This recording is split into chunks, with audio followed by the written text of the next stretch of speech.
Heretics has been a squad that kind of captured the imagination and hearts of the CWL community in the early stages after they finally were able to qualify for the PLQ, but have kind of been a team that everyone's been trying to push aside, saying they're not as good as they truly are. Well, results have mostly spoken for themselves as they didn't find underneath a top 8 finish until Miami. So is this change with Vortex going to be enough for Heretics to make a potential run at championships, or will they be stalled out as they try to get through pools? We'll address that and more in this episode of 32 on 32.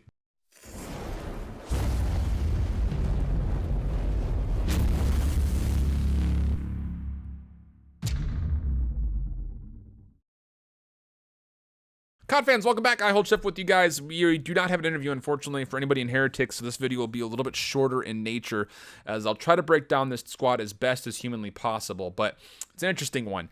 With Sukri being, again, I think to a lot of people's mind, the surprise drop, and Methods moving to main AR, Metals moving up front to help out with Vortex, there's a lot of things kind of going all over the place with Heretics, and a lot of people have said that this team and this iteration of this roster has been the worst iteration of Heretics, but then they have shown moments where, hey, maybe not. Maybe this is the best iteration of Heretics. And isn't that really the story with Heretics throughout the entirety of the year?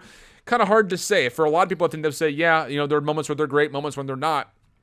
As you approach from Miami going into World Championships, we got to just go with the facts, go with the stats, and see where this team is strongest and where this team is suffering the most as we go. First, before we dig into this team specifically, let's take a look at their pool in Pool H. They're mixed up with Splyce, Aspire Esports, and Hybrid Gaming.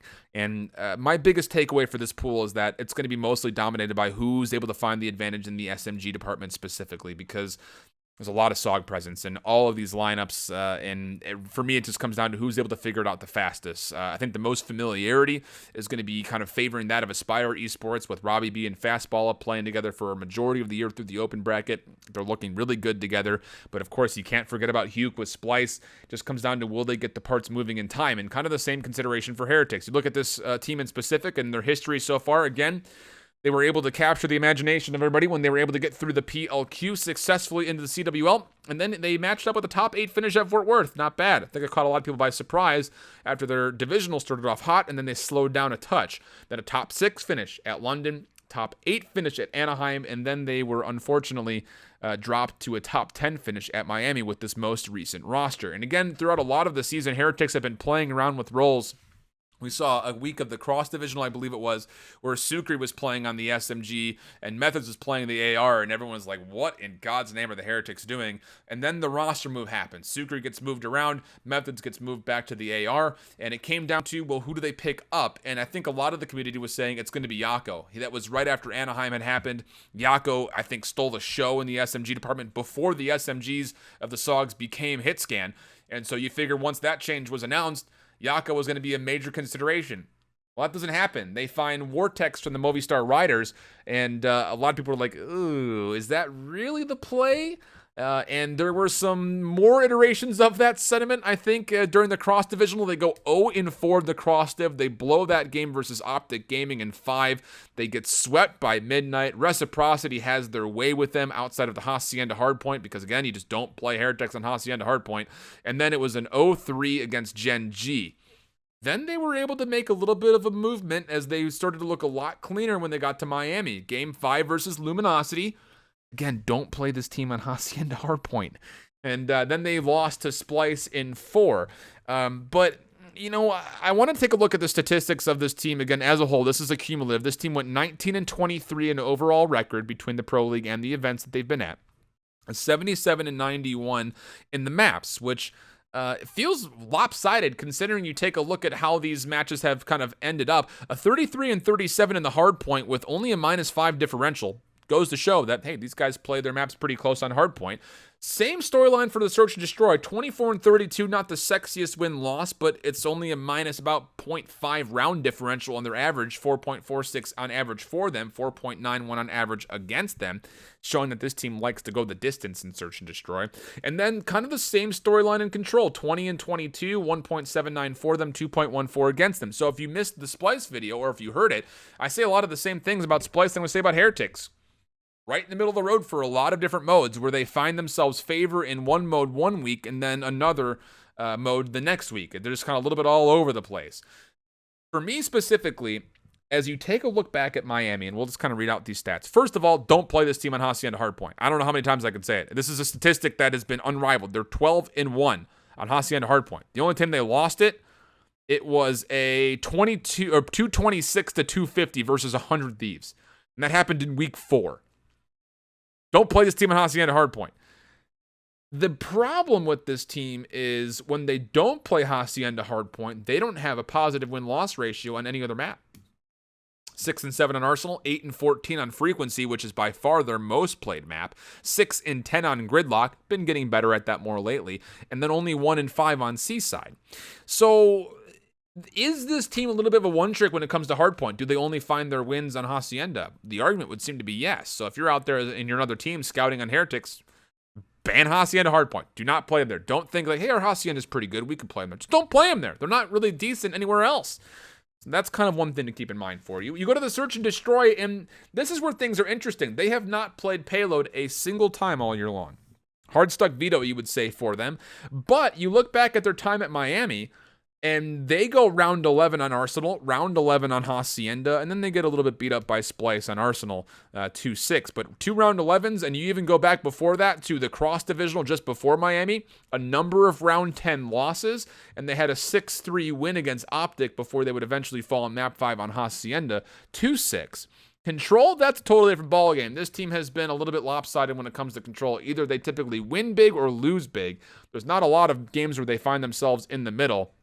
Although naturally I say that, and they were able to beat Luminosity at Miami on Frequency and in round number 5. However, when it comes down to the Control, this team is a little bit more flexible, I think, as far as what their map pool allows them to play on. So it's not really hard. It's not really easy to say, take them off of a certain map or you want to be on a certain map if you're a Heretics fan. I just realized that this whole video has been a lot of scouting against them and not necessarily for them. Now, here's where I find an interesting little bit of tidbit.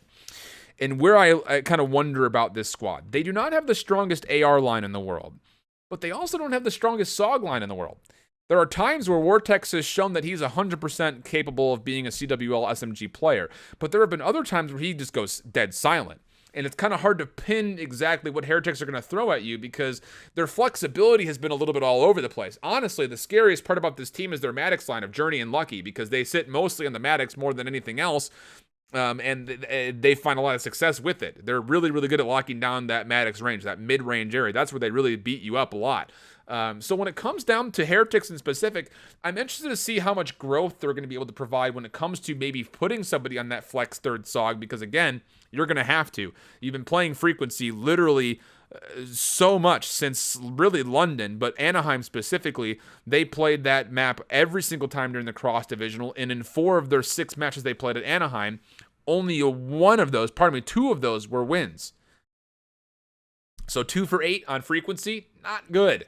But before that, Frequency was one of their better maps. So it's kind of hard to get a full reading on Heretics. There's definitely still figuring themselves out. You also wonder about the caliber of experience and practice they're getting currently while they're sitting in Spain.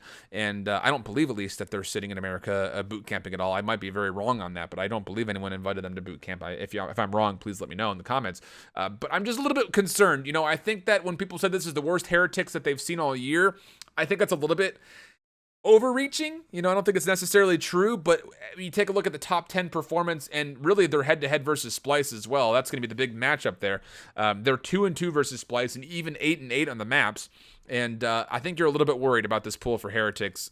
Personally, I think that the improvement would have to be stark for them to feel comfortable coming out of the pools. Again, I'm not going to give predictions as far as who's going to come out of this pool because I'm going to look like a fool because anybody, literally, Heretics could go 0-3, Splice could go 0-3, Hybrid could go 3-0, anything could happen. And yeah, I said those things, and they very well could happen. It's a possibility. I'm not going to say that they are, but it's possible. And I'm not going to make any predictions on this pool, but it's a tough one.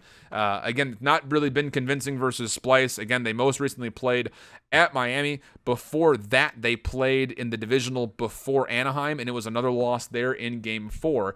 And then you have to go all the way back to their time at